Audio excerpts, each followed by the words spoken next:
आज हम पढ़ेंगे क्लास 6 में। सब्जेक्ट है अपना हिंदी व्याकरण। पीरियड है आज का वो है 3rd पीरियड। ओके, तो हमने इस चैप्टर के 2 पीरियड पढ़ लिए हैं। आज अपन पढ़ रहे हैं 3rd पीरियड, जिसमें अपन सीखेंगे इस चैप्टर में एक तो लिपि और बोली क्या होती हैं और भाषा और बोली में अंतर क्या होता है। साथ ही सीखेंगे व्याकरण क्या है और भाषा और व्याकरण में क्या संबंध है। ओके, तो चलो स्टार्ट करते हैं। फर्स्ट लिखा हुआ है आपकी बुक्स में पेज नंबर 6 पे लिपि, जैसे इंग्लिश में कहते हैं स्क्रिप्ट।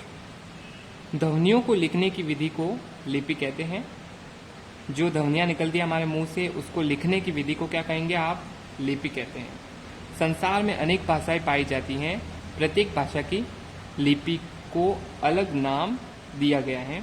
जैसे कि हिंदी भाषा जो है अपनी, वो कौन सी लिपि में लिखा जाता है? वो लिखा जाता है देवनागरी लिपि में। इसी तरह नेक्स्ट लिखा हुआ है संस्कृत भी देवनागरी लिपि में लिखी जाती है। पंजाबी गुरुमुखी में व अंग्रेजी रोमन लिपि में लिखी जाती है और उर्दू फारसी लिपि में लिखी जाती है। ओके, तो लिपि मतलब किसी भी जो हमारे मुंह से जो ध्वनि निकलती हैं उसको लिखने की विधि को अपन क्या कहेंगे? लिपि। और हिंदी भाषा अपनी कौन सी लिपि में लिखी जाती है? देवनागरी। उसके साथ साथ संस्कृत भी किस लिपि में है? देवनागरी। आगे नेक्स्ट दिया हुआ है बोली, जिसे अपन कहते हैं डायलेक्ट। ओके, भाषा के क्षेत्रीय रूप को बोली कहते हैं। भाषा के क्षेत्रीय रूप को क्या कहते हैं? बोली कहते हैं। यह किसी भी क्षेत्र विशेष में ही वहाँ के निवासियों द्वारा मौखिक रूप में अपने विचारों के आदान प्रदान का साधन होती है। मतलब कि कोई स्पेशल जैसी जगह है, वहाँ पर जो निवास कर रहे हैं लोग रह रहे हैं, वो अपने विचार दूसरों तक पहुँचाने में मौखिक रूप से इसका यूज़ करते हैं। इसे अपन कहते हैं बोली। भाषा की अपेक्षा बोली का क्षेत्र सीमित होता है। भारत में बोली जाने वाली प्रमुख बोलियां हैं ब्रज भाषा, अवधी, भोजपुरी और मैथिली। तो भोजपुरी क्या है अपनी? एक तरह की वो है बोली है। ओके, तो आपको ये याद रखना है, भोजपुरी, अवधी, ब्रज भाषा, मैथिली क्या है? बोली। नेक्स्ट अपन देखते हैं। तो जैसे हमने पढ़ा कि बोली और भाषा नहीं, बोली और जो लिपि होती है वो क्या होती है? तो भाषा की लिखने की रीति लिपि, और कोई स्पेशल जैसे एरिया में बोली जाती है उसको बोलते हैं बोली। ओके, अब देखते हैं भाषा और बोली में अंतर क्या है। भाषा तथा बोली में मुख्य रूप से निम्नलिखित अंतर पाए जाते हैं। दोनों में डिफरेंस क्या है वो देखते हैं। फर्स्ट, बोलियां किसी एक ही भाषा का अंग होती हैं। बोली क्या होती है? किसी एक भाषा का अंग होती है, मतलब उसका ही हिस्सा होती है किसी भाषा का।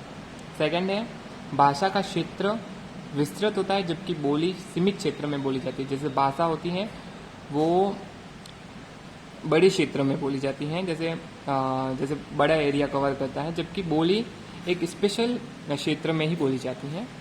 थर्ड है, भाषा का संबंध व्याकरण से होता है जबकि बोली व्याकरण सम्मत नहीं होती है। ओके, तो भाषा में व्याकरण का यूज होता है जबकि बोली में कह सकते हैं व्याकरण का इतना यूज नहीं होता है।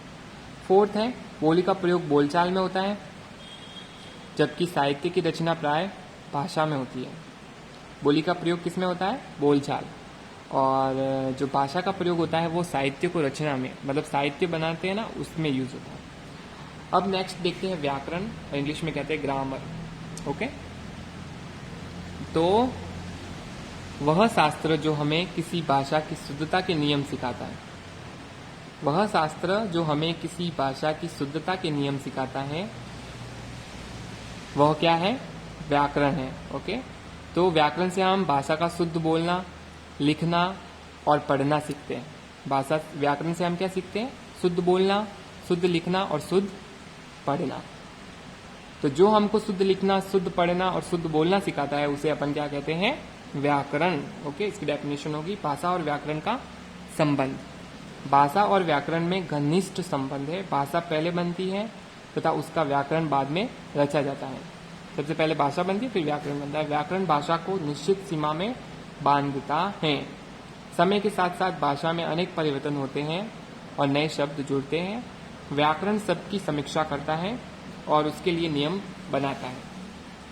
इसलिए हम कह सकते हैं कि व्याकरण अपने नियमों द्वारा भाषा की अशुद्धता दूर कर उसे नया और संवरा रूप प्रदान करता है। ओके, तो दोनों में क्या संबंध है, पहले भाषा बनती है फिर उसका व्याकरण रचा जाता है।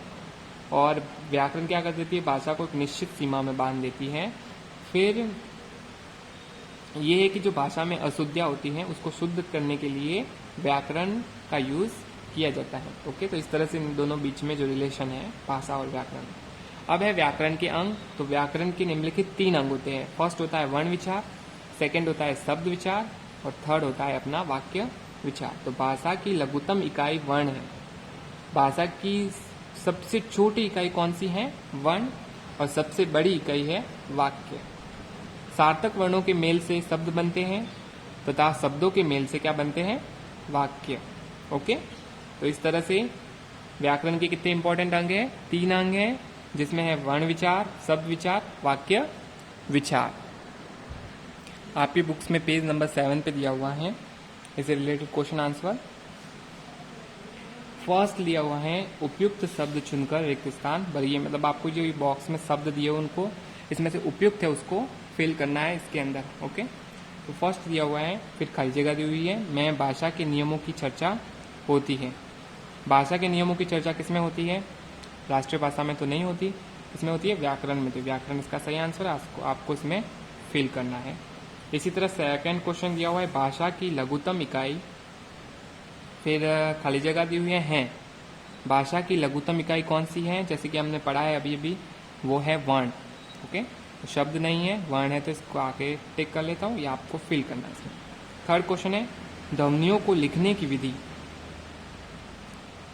कहलाती है, तो देवनागरी तो नहीं कहलाती, क्या कहलाती है, लिपि। ध्वनियों को लिखने की विधि को कहते हैं लिपि, तो लिपि आपको इसमें फिल करना है।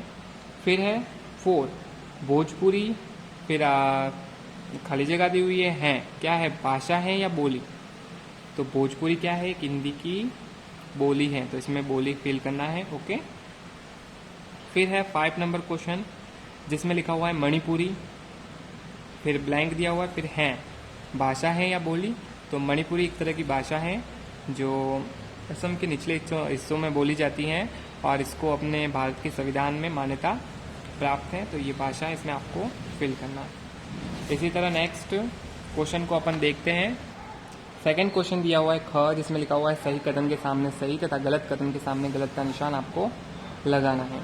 तो फर्स्ट दिया हुआ है भाषा का संबंध व्याकरण से होता है जबकि बोली व्याकरण सम्मत नहीं होती है। तो ये जो स्टेटमेंट या ये जो सेंटेंस या जो वाक्य दिया हुआ है वो सही दिया हुआ है, तो इसको आपको राइट का निशान लगाना है।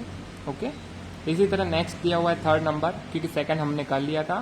संस्कृत देवनागरी लिपि में लिखी जाती है, हाँ हिंदी भी देवनागरी में लिखी जाती है और संस्कृत को भी देवनागरी में लिखा जाता है, तो इसमें भी आपको राइट का निशान लगाना है। नेक्स्ट क्वेश्चन दिया हुआ है 4 भाषा का क्षेत्र विस्तृत होता है जबकि बोली का क्षेत्र सीमित होता है।